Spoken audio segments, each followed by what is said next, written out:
Hello mga katita Mons, ipapakita ko lang sa inyo behind the scene of birthday pictorial ni ate Chloe kasi magpe-birthday nga po siya. So ayan, maili kami mo pong mailikin kasi po may bug ayaring kaya akong gagawan kaya kasi po at iya nga ba akong mabulok? Balo, ingatot ko ata o yung Facebook ko ba? O yan, uling kami mayayari. Iya na mo kanong mag-makeup kay sarili na mamaskara ke. Yan na kami may bugmayari kasi Ailey kami mong Ailey. So, yan kalaguna po manaya po kang mama no, syempre. Kasing tilos kaya arong, diba? Kanino po mo magmana, nung ka na ako siguro. So, ayan, sisipitan ko po. Payari na ako kayong sipit na ken.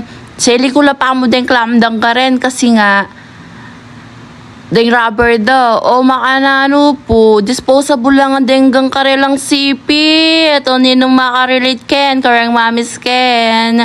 Disposable na rin sipit da, kaya ri ala, ekbalo no or lamiras ding karelang sipit. So, ayan, kalago na po, So, ayan, finish.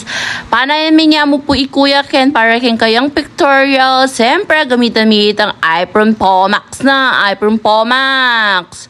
O, ayan, gagawin ko na lang naman ding lobo, syempre. Gagawin ko din kayang lobo para king kayang pictorial. So, syempre, dapat ating props para masanting. Mag-DIY kami mo po kasi wala kami pamayad. O, yan. Minukit kaya pa po king second floor ni Balea. O, ayan. Mag-post po siya pa ken. Kasi, kaya kaming masanting a kwarto. Karing kami mag-pictorial, DIY kami mo po. Imbis na papag-pictorial kekeng aliwang studio, syempre kami na mo po, biasa na kami mambagya, diba? Paghanda na nito, pang cake na niya po ito, kapintang pema, impamayad mi nga ito. Ayan, baliyo po. Magbusit na kami ngan ken, magbusit na kami kaya, magbusit na mag-pictorial, magbusit niya naman ni kuya. Mga gulis ka kanya pa kuya ken kasi magbusit ni kasi cellphone napin. So, braya silang kayong cellphone na pakanano. At iPhone Pro Max ya, iPhone Pro Max. So, ayan. Haluan-luang style and posing gawami kang ati. Tapos, dito lang pala din ma-upload kulang na mo. Anong karakal din kaya kaming.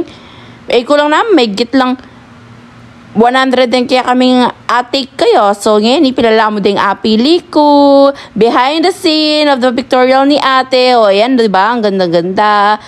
Shout out. Thank you, kuya. And tita Pam. Bye.